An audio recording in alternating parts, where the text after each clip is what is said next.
Good evening. Today we have eminent speaker, advisor, entrepreneur, and mentor at various institutes and business incubators, co-chairman of CII, Dr. Pranjal Kumar. Today we are discussing on the topic human-centric design approach, market access for growth, interacting with ecosystem players. Before starting, I would like to share one famous quote on SCD. When you let people participate in design process, you find that they often have ingenious ideas about what would really help them. And it's not one-time thing, it's an iterative process shared by Melinda Gates. So now I would like to invite to share thoughts on, on the topic. Dr. Pranjal, do you please share your thoughts on this topic? Yes. First of all, good evening to all participants, and my special thanks to Mr. Praveen Kumar for organizing this session on design thinking. Actually, design thinking is a very vast subject, and now we know that we are working in two parallel streams. One is called design thinking, another is called system thinking. But today, specifically, I'll be discussing on human-centric, means empathy. Why human-centric design thinking approach is required by the startups. See, startups needs many things. I know startups need many things, and obviously, when I'm saying design thinking, basically it may be some type of advanced activities for startups, because the startup starts with the ideation. So, but what I say is that during ideation itself, the startup are well educated about this approach of design thinking, then obviously their ideation process get faster. Means we can convert this ideation to commercial viabilities faster. Why I'm saying so? Because it is scientifically designed approach. It is totally scientifically designed approach and doesn't require a long cycle of PDCA. It has sprint, means short cycle PDCAs, where each and every activities can be broken down into small processes, small activities, and then we can check out those individual activities at very short period of time, so that ultimately we are getting the benefit of the big activities, the final activities, the final goal statements. So here all the startups, while we are going for the design thinking approach, need to have the creativity. Obviously, without creativity, there's no startup. Startup basically is a novel idea, an idea which is not imitated, but it has added some value to the existing activities or existing products, which is getting benefited by the customers. So for this, it is based on three elements. As I said, it is based on three elements, three very specific elements. One is empathy. Empathy is human-centric. Second one is creativity, and it needs to have a business need of the economy. So without need of the economy, any idea, any novel ideas is not possible to get articulated into financial part. So that's the reason patents are basically to safeguard your ideas which are commercial, which can be economically, it can be devised to create some money for the market. It can generate wealth. Then only it will go to patent, otherwise it will go to copyrights. So there's difference between copyright and patent is that copyrights are the ideas which are being registered, but they are actually not having that commercial viability. They can have, but they primarily don't have. But if such ideas have a commercial viability, then it has to be patent. Otherwise, because it incurs money, it carries money. So where economy comes into picture, obviously infringement happens a lot of hacking may happen, lot of chaos may happen. So it is something like your physical property rights. It is basically a virtual property rights, which is intellectual. Now, in this human-centric design is very important because it helps you to understand the consumer behaviors. Ultimately, your product, your services are meant for the customers, for the consumers, for the benefit of the society. If you don't understand their needs, their basic need, human needs, then how come your product, though it may be highly digitized or you can say highly scientific, but if it is not catering to the needs of the customers' basic needs, then actually you are not doing any human-centric ideation or human-centric design approach for ideation process. So it first need to carry the results to the customers in a very large extent, because finally you are actually not going to serve your product for some other than human beings. If so, that's okay.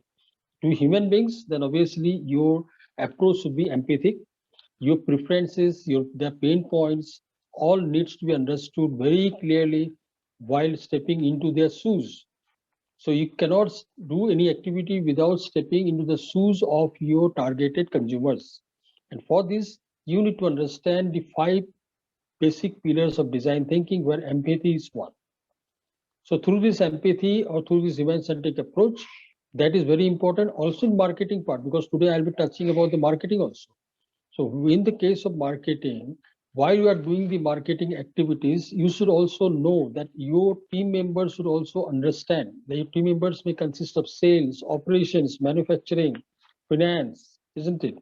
So those all people should understand not perspective to their departments. Like I'm finance person, I don't need to understand what consumer need is. I am a salesperson, I need to understand because I'm directly interacting with consumers. I'm a manufacturing person, I never interact with the consumer. So what is the need of talking about this empathy? No. Whole of your team, irrespective of department, should be in line, should be basically aligned in the human-centric approach. So whatever we produce, whatever we think, whatever we plan, whatever we sell, whatever we do for the after sales, so or whatever you communicate should be in line with their needs, with their pain points, with their solutions you are offering to their pain points. So that should be always in the should be made basically in a human centric way. So that is one point of human centricity. So that is also considered while you're going for the marketing studies. Now, while marketing studies, you know that you need to have a very clear understanding of your who are your achievable market, or who are your achievable consumers. So your achievable consumers are those basically not in figures, but empathically, if I say, are those consumers whose culture, whose traditions, whose caste, creed, everything you know. You cannot just say that I will catering the needs to some small town in Japan. I cannot do so. Though I'm a human being, I cannot do so because I don't know their culture, their history, their traditions. So that is called human-centric approach. I need to first study that particular location, their traditions, their culture, everything. Then I can understand. Okay, this is their pain point, and it need to be solved in that way only, not Indian way, or not like American way, or not any other country's way, because people won't accept this. It may be cheaper, it may be good quality, it may be reachable, it may be attainable, but they won't accept it because it may be hurting their traditions, their culture. So that is the way. While doing your research for marketing, you should know what is your achievable market, what is your achievable demography, whether you really understand those people's states, whether you really understand the people's sentiments. There's many pain points attached to their sentiments. So while just saying that this is the pain points, no, their sentiments needs to be addressed.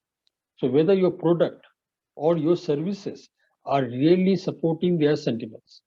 So this is that's the reason I thought I should combine this human-centric design approach with go-to-market strategies or market upscaling strategies, so that how we can relate our design, our whole things of like building the infrastructure or making the whole preparation for the business plan, business model, startup canvas, or you can say our pitch deck strategies, isn't it? And finally, the exit strategy, all are defined and basically revolve around the consumers. So those consumers whom you understand in a very human way, whom we understand from the grassroots level. We can understand their whole descendancy of their generations. So in that way only, I think that's the reason human-centric design approach and system thinking to counter the VUCA world. Basically, these two concepts has grown prominence in present days. And to counter the VUCA, basically, we say that you should learn, you should be learned, you should be anthropocentric. LAMO basically. To counter this, there's a acronym called LAMO. L for learn, A for anthropocity, again empathy, M is mechanistic, and O is basically orderly. You should be smart, you should be systematic, you should be short cycle. You should not take a long cycle to this because it is a dynamic world. So that's the reason the consumer dynamicity also changes a lot nowadays. That's the reason many disruptions happening everywhere and largely to the supply chain part, to logistics part. And obviously, you are seeing that there are a lot of disruptions in technological advances, innovations. Why this is happening? Because ultimately, consumer dynamism is now being seen to a larger extent. The behavior is changing very periodically, means very frequently also. So to gather this, the only scientific tool we have is design thinking approach. I just put to what human centric. Otherwise, design thinking itself is having one pillar called empathy. So this is the short thing I thought I should make aware to the startups, because this is just a tip of the iceberg. So for detailed understanding, you need to have very good understanding of the whole design approach through some clinics, through some workshops. Basically, these are being we basically do it in the incubation center through some design clinic workshops where we take the problems and we try to understand whether the innovator or the entrepreneur understood the pain points very thoroughly or just it is a eyewash. It should not be eyewash, it should not be imitated, it should not be copied from others. And your solution will also be imitable and your solution doesn't last for a long time. So this is the thing I think it is sufficient to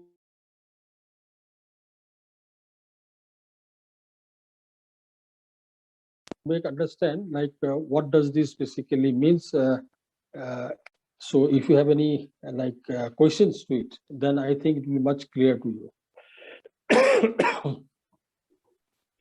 Yes, sir, as we all know, so almost 3 decades ago, India started its journey towards globalization, opening its economy to global market focus and economic liberalization. As of today, India is among the faster growing major economy in the world. Considering the ample opportunity in this melting pot of national and international players of a startup ecosystem cannot afford to ignore the opportunity in this market has to offer right till now.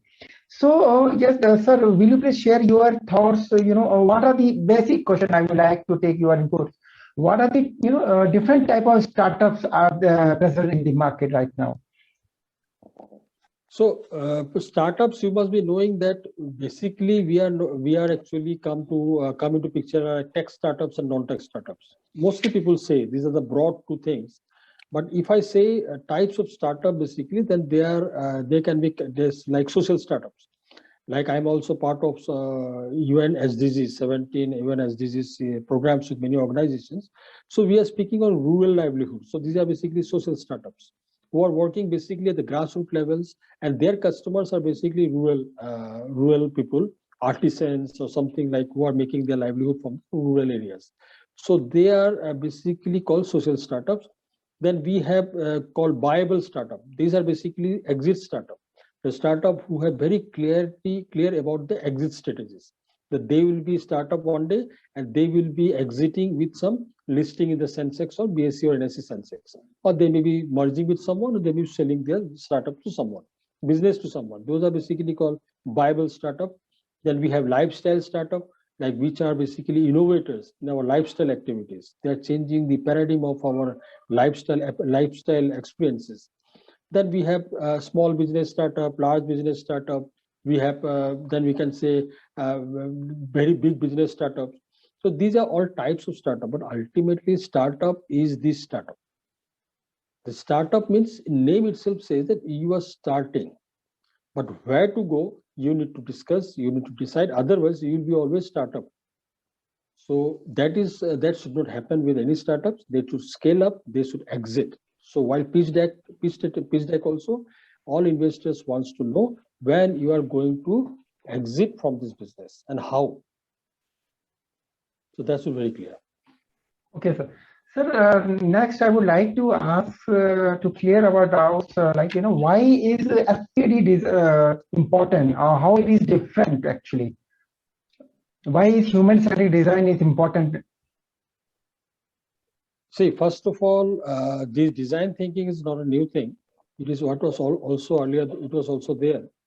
So whenever we do a business, we need to have vision and goal statements. But all these vision and goal statements are centered towards the consumers. So who are consumers? Human beings are consumers.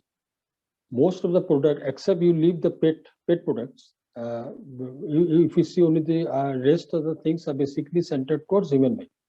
So if you are not understanding the sentiments, their basic sentiments related to their own feelings or their own culture, own traditions, or their own history, own civilization, then how come you can say that I am creating a differentiation in the market, or I am an innovator, or I am a successful game changer in your needs, daily needs, or in your requirements of day-to-day basis.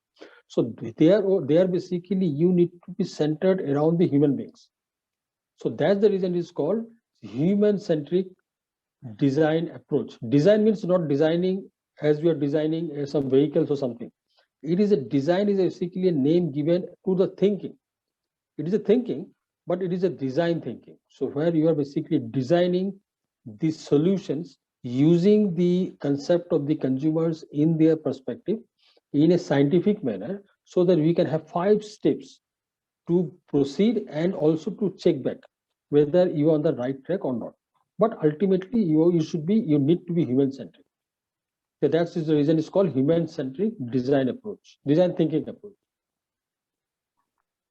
Okay, sir. Sir, as we know, its active internet user base is expected to increase by 45% in next 5 years and touch 900 million by 2025 from around 62 million in 2020, as per the report from TOI. So, sir, here I would like to, take your views. What are the main purpose of market research? See, first purpose of market research is to get to your right consumers in your pocket, means in your target marketing and sales. If you're not picking right consumers, then obviously your product is not going to be successful. So for these reasons, how that is the first thing that you need to have that, and for this you need to have human-centric design.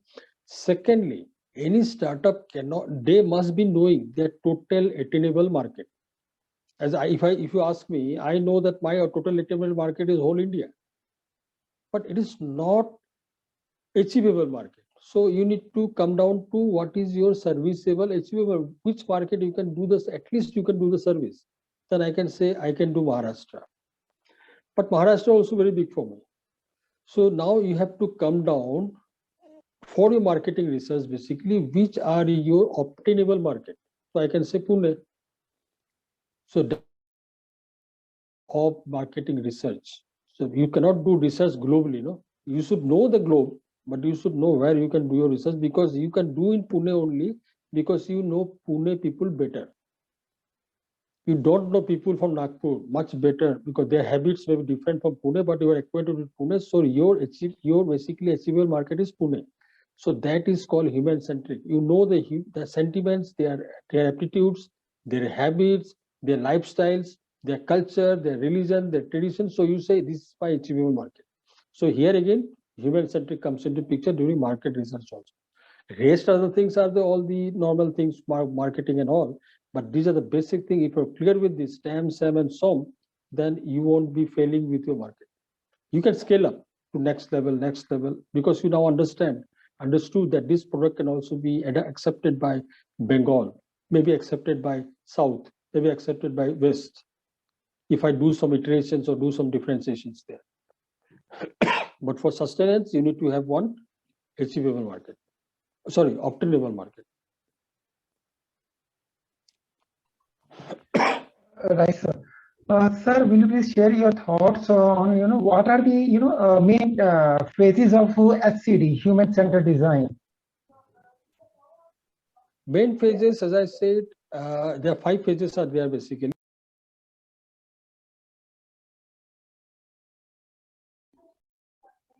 Sir, you are but other phases are also there. But my point here is that most important thing which I already stated here is that creativity, innovativeness, and the requirement or need of your product.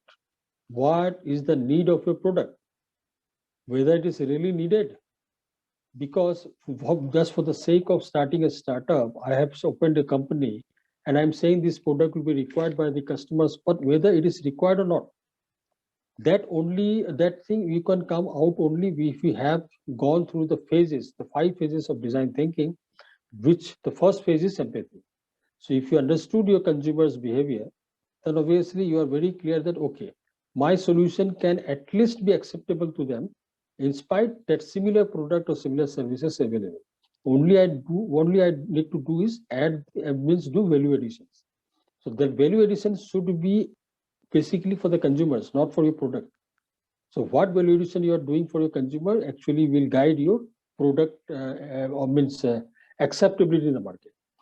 So if you say the phases of human-centric design thinking, same 5 phases, like ideation is there, then you can say empathy is there, then many other points are there, but that are part of it, but primary pillar is empathy.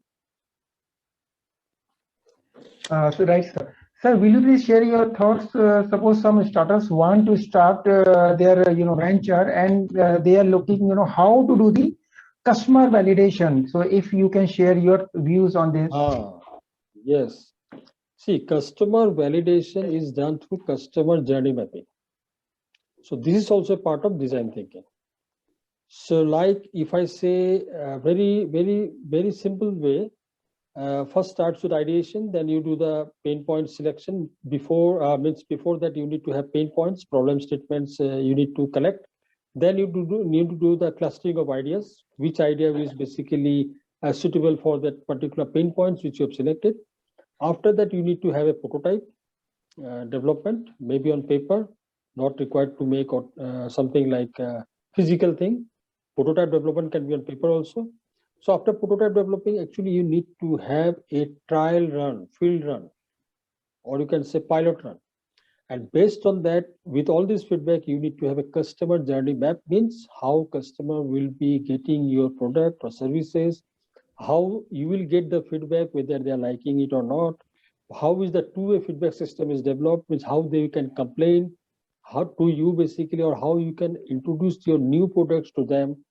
And these are the basically the touch points which a company should carry on their customer journey mapping, so that they can have a two-way communications between the consumers and the company.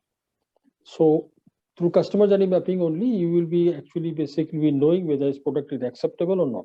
Because in pilot run, you may be doing a pilot, but that may be not meaningful, because you have selected a very selective random lots basically, which may be like good for you. But in customer journey mapping, actually it comes very clearly that whether you have the system made inbuilt or not. If not, then how come I say that if I launch in whole Pune, then maybe major percentage you won't be getting your product and won't be actually doing any business with you, because they cannot interact with you. So customer journey mapping needs to be there. Right, sir. In last, sir, I would like to ask one more, query from to resolve, if you can. What are the main factors that contribute to HCD, human-centered design? Main factors. Yes, sir. Main factors in human-centric customer design, as I say, that you need to be very clear about your product first. Means how we are going to develop that product. You can have products in your mind, but you need to at least make it serviceable also. So how we are going to make it, whether you need to collaborate with someone, whether you need to have some joint venture with someone, or whether you need to actually give this product to the customers through some other platforms, through some other existing entrepreneurs. So that needs to be very clear, because it is a niche product. It is product which is just you have kept in your mind, and it's going to formalize in some like commercial way. So that needs to be keep in mind very clearly, that all products cannot be launched individually. You can see in the present market also, many companies like Fiat is collaborating with Tata's to sell their cars. Mahindra is collaborating with General Motors to sell their spares. Why they do this? Because these are big companies, they have good number of networks, but still to leverage and faster movement of products to the market, the best way is to collaboration. So what we have seen in the new normal is that without collaboration, you cannot succeed. You cannot work as an on-islandic manner. So while designing your product, while building your product, while making your customer journey mapping through all this design process, design thinking approach, always keep in mind, you should always keep your mind open for collaboration so that your product is reachable to the customer in a much, much faster way without hampering or without means making it a win-win situation for both, for with whom we are collaborating and for the customers also. So collaboration is the key to the business at present. Sir, in closing remarks, will you like to share your thoughts, sir? My thought is basically 2 points. First of all, rest all the fresh thing, means starting things everyone knows, but always keep a close watch on brand image. Okay, because brand image is the most important thing. For you need to have USP, you need to have your value proposition, you need to have your competitive advantage, you need to have your SWOT analysis, isn't it? So the branding, imaging is very important. And second important thing is that with whom you are collaborating for your expansion of the business, always keep good people with you, like-minded people with you. Just for getting money, don't get collaborated with someone who may damage your company because their business model and your business model may not be aligned. So that is also, you should be very, very careful. And third thing, most important thing, you should be a good storyteller.